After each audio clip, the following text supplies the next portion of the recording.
मला नेहमी एक प्रश्न पडतो, त्या प्रश्नाचं उत्तर शोधण्याचा प्रयत्न मी स्वतः करतो, आणि त्या प्रश्नाचं उत्तर हे नेहमी वेगवेगळं असतं. माणसाजवळ किती संपत्ती असावी हाच ना तुला पडलेला प्रश्न? हो महाराज. कोणत्या व्यक्तीला पैशाचा किती हव्यास आहे आणि तो ऐहिक सुखांच्या किती आहारी गेलेला आहे त्यावर ह्या प्रश्नाचं उत्तर अवलंबून आहे. अशी व्यक्ती पैशांमध्ये लोळत असली तरी पैशाची हाव काही त्याची सुटत नाही.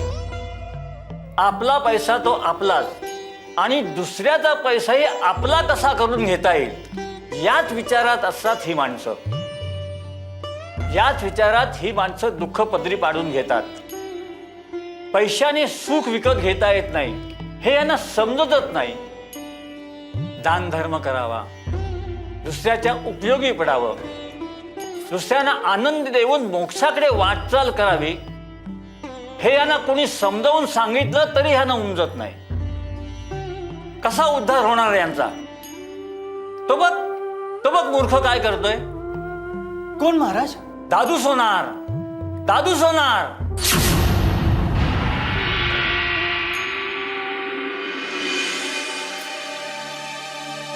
थांब.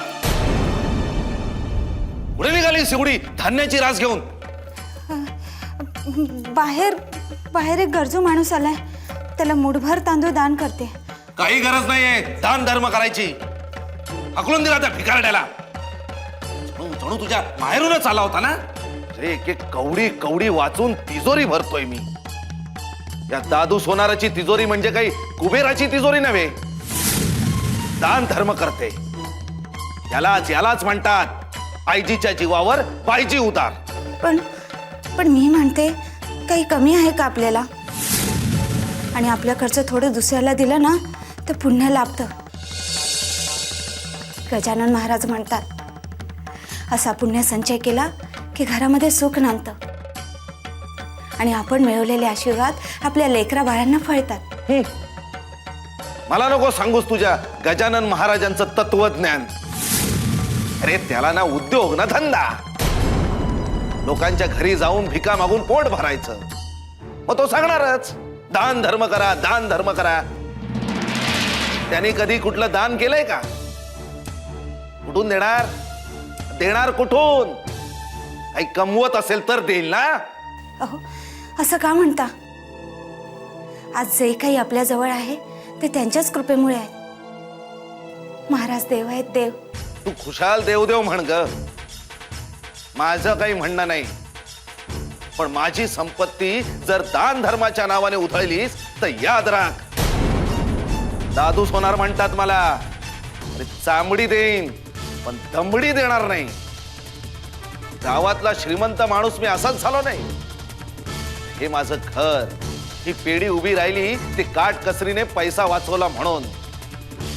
चहू बाजूनी धन कसं मिळेल असा प्रयत्न असतो माझा. या तिजोरीत रोज नवी भर कशी पडेल असा मनात विचार असतो सतत माझ्या. अरे तुझ्यासारखा जर असंतुष्ट राहिलो असतो ना तर हे वैभव दिसलं नसतं. यातली एक तरी वस्तू तुझ्या महाराजाने दिली आहे का? अरे काय दान टाकलं तुझ्या पदरात? भक्तीचं दान टाकलंय त्यांनी माझ्या पदरात. भक्तीचं दान? त्याने पोट भरणार असेल ना तर आजपासून उपाशी राहा. अरे उपाशी राहून जगून दाखव, तर मग मी म्हणेन महाराज देव आहेत म्हणून. चाल ठेवते ताट. ठेव म्हणतो ना, जा ठेव.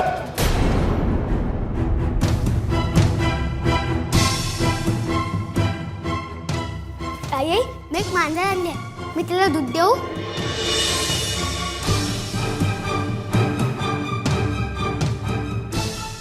आला बोका, मांजरीला दूध पाहिजे. अरे आई तसा मुलगा, काही दूध बीज मिळणार नाही मांजरीसाठी. चालतो.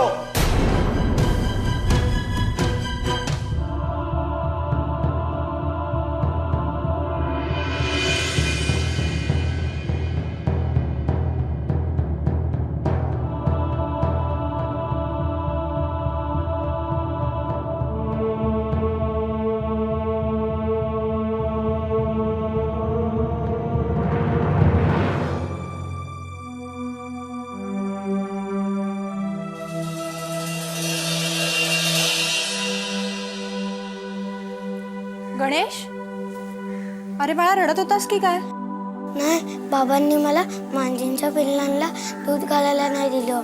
आणि आई काय करते तुझी? ती पण बाबांचा ओढा खाते. रोजच आहे. भाऊजी म्हणजे पण ना इतका पैसा कुठे ठेवणार आहेत कोण जाणे. या तुमचीच कमी होती. काही मागायला आला असाल तर आल्या पावली परत जा. काय नाही मिळणार या घरात. ए तू काय करतो तिथे? मांजर कुठे तुझी? हाकलून दिली. उपकार केलेच बापावर. आणि हो तुम्ही तुमच्या भगिनी आतमध्ये रडत बसल्यात, त्यांना जरा सांभाळा आणि जरा बचतीचं महत्व समजावून सांगा त्यांना. सुबुद्धी सुटली तर सुटली. रोज रोज तेच ते सांगून रक्त आटतंय तुमच्या भावजीचं. जा आतमध्ये सांगा.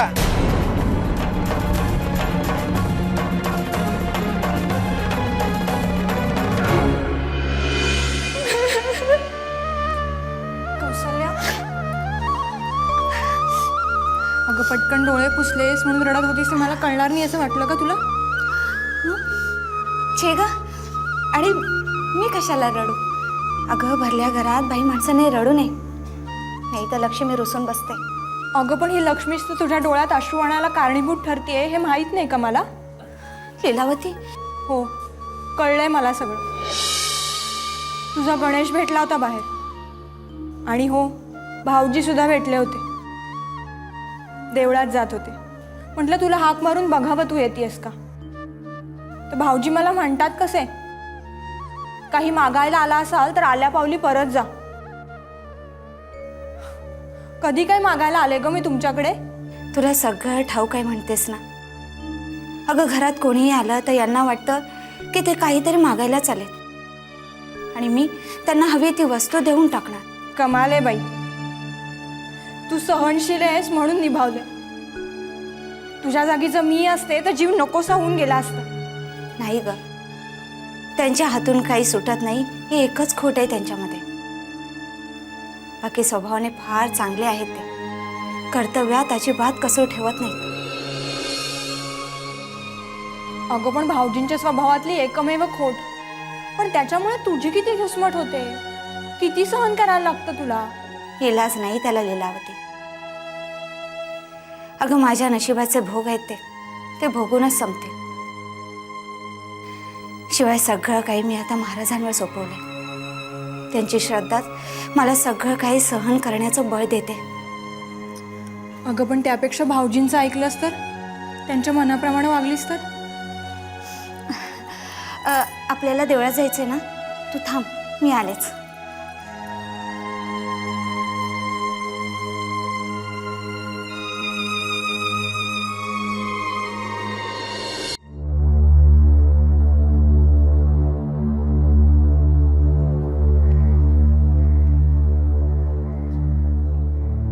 राम राम दादू शेठ.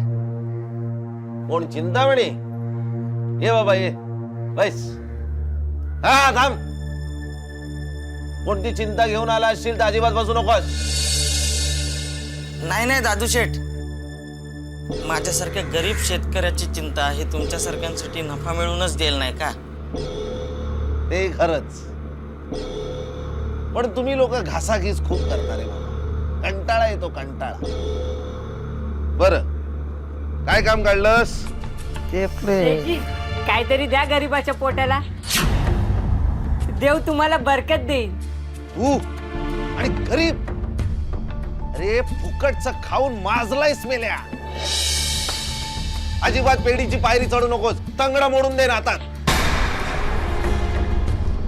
तू बोल चिंतामणी, बोल. हा ते आपलं 20 रुपयाची नड होती. हा हा म्हणजे मी डाग आणलंय ठेवायला. भाऊ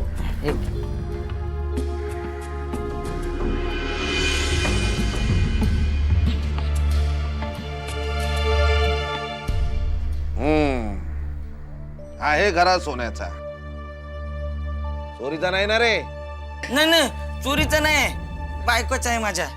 हो हो, आम्ही गडी माणसं, मोलमजुरी करून पोट भरू, पण चोरी नाही करणार. बर. मग देताय ना? पैसे देताय ना? ओहो, 4 रुपये 12 आणे देईन. 20 रुपयाची वस्तू नाही रे बाबा ही. शेठजी, काहीतरी द्या गरीबाच्या पोटाला. देव तुम्हाला बरकत देईल.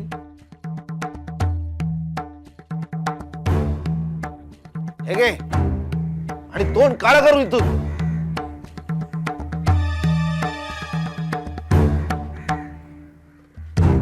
हा चिंतामणी, ते दाग. करायचा का व्यवहार? अहो पण एवढ्या पैशाने माझी नड नाही हो भागणार. आणि तुला 20 रुपये देणे मला परवडणार नाही. हो, व्यवहार मान्य नसेल तर चालू पाड.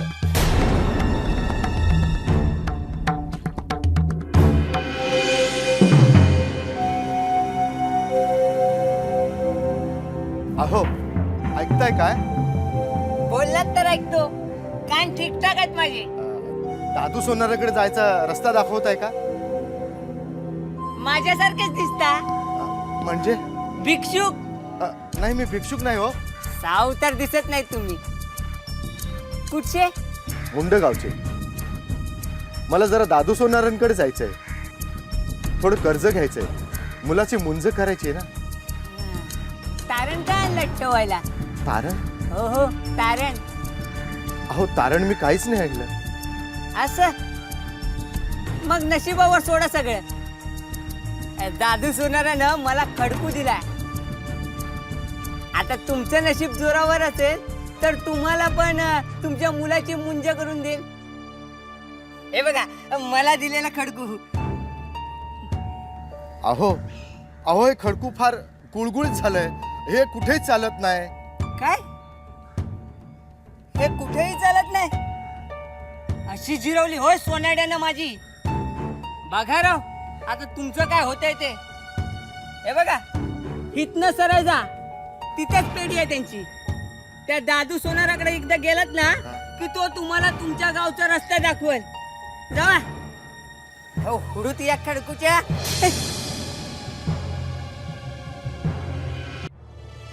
चिंतामणी, काय विचार काय करतोयस? दादू शेठ काहीतरी मदत करा. शक्य नाही रे, शक्य नाही. 4 रुपये 12 आणे देतानाच हात थरथरणार आहे माझे. याच्या आधी 2 डाग ठेवलेस, ते सोडून दिले नाहीस. त्यात ही तिसऱ्याची भर. पिकं कापणीला आली आहेत. पैक्यांची लय गरज आहे. मी नंतर 3 डाग सोडवून नेतो. असं म्हणतोस? बर, हे बघ, याचे मी तुला 8 रुपये 12 आणे दे. त्याच्यावर एक दमडी देणार नाही. हो. दादू शेठजी, चेहऱ्यावरून वाटतो की नाही ठाऊक नाही, पण मीच दादू सोनार. आपण कोण? कुठून आलात? हे गावात नवखे दिसता. मी मुंडगावचा. थोडं कर्ज काढायचं होतं. कमाला, मुंडगावहून इथे माझ्याकडे कर्ज काढण्यासाठी आला? भानगड काय, भानगड काय? नाही, मुंडगावातले सारे सराफ साथीच्या आजाराने बळी पडले की काय? नाही नाही, तसं काही नाही हो. माझी करुण कहाणी ऐकली तर तुमचं हृदय हेलावे. नका सांगू हो, नका सांगू. हो, काय आहे, अजून इंग्रजांना सुद्धा हृदयरोगावर औषध सापडलं नाही हो. बर, असो. कितीचं कर्ज पाहिजे? आणि मुख्य म्हणजे तारण म्हणून काय ठेवणार ते आधी सांगा. तारण? हो, जगा वेगळं काही बोलल्यासारख्या भुवया उंचवल्यात. नाही, त्याचं असं आहे की मला एका धार्मिक कार्यासाठी पैशांची आवश्यकता आहे. मला माझ्या मुलाची मुंज करायची. पण तारण ठेवण्यासारखं माझ्याजवळ काही नाही. तुम्हाला खात्री देतो की तुमची पै पै परत करेन. मुलाच्या मुंजीसाठी पैसे हवेत म्हणता? होय शेठजी. मोठं धार्मिक कार्य हाती घेतलंय म्हणायचं. कधी जन्मला तुमचा मुलगा? येत्या महाशिवरात्रीला 5 वर्षाचा होईल. वा वा वा वा. बारशाचं आमंत्रण नाही घेऊन आलात? हा, असे आ वासून काय उभे राहिलात? अहो, तारण काही न ठेवता माझ्याकडे पैसे मागायला आलात, याचा अर्थ आपला स्नेहबंध जुळलेला आहे. आणि असं असताना देखील तुम्ही बारशाचं आमंत्रण घेऊन नाही आलात, याला काय म्हणायचं? शेठजी ते अरे शरम नाही वाटत? ओळख ना पाळख आणि मुंडगावहून इथे शेगाव मध्ये माझ्याकडे भीक मागायला आलात ते? त्याला चालते वा, निघा म्हणतो ना, शेठजी निघा इथून.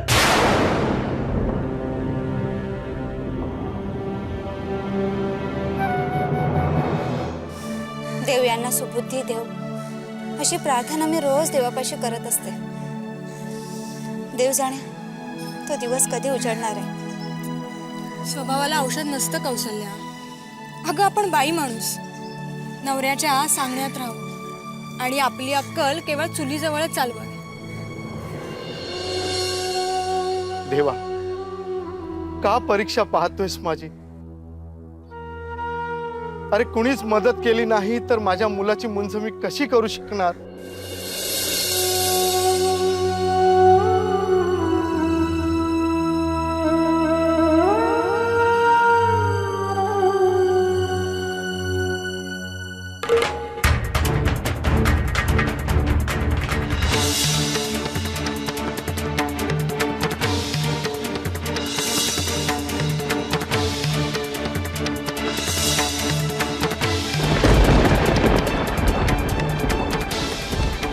लीलावती, अगं त्या काकांना बघ ना, कदाचित गोळ आली असेल त्यांना.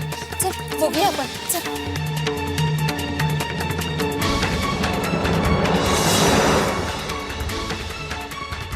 ताट धर. काका, काका, काका काय झालं? कोण आपण? कुठचे? मी कोण, कुठचा, मी माणूस आहे की नाही हे तपासून पाहण्याची आवश्यकता आहे काय? असं का म्हणता काका? काय सांगू तू, पण व्यर्थ. नवसायास करून मला मुलगा झाला खरा, पण त्याची मुंज करण्याकरता माझ्याकडे पैसा राहिला नाही. मी मूळचा मुंडगावचा. गावात पैसे मागण्याकरता मला शरम वाटते, म्हणून इथे शेगावात आलो. दादू सोनाराची भेट घेतली, पण व्यर्थ. माझ्या मुलाची मुंज करण्याची इच्छा आहे.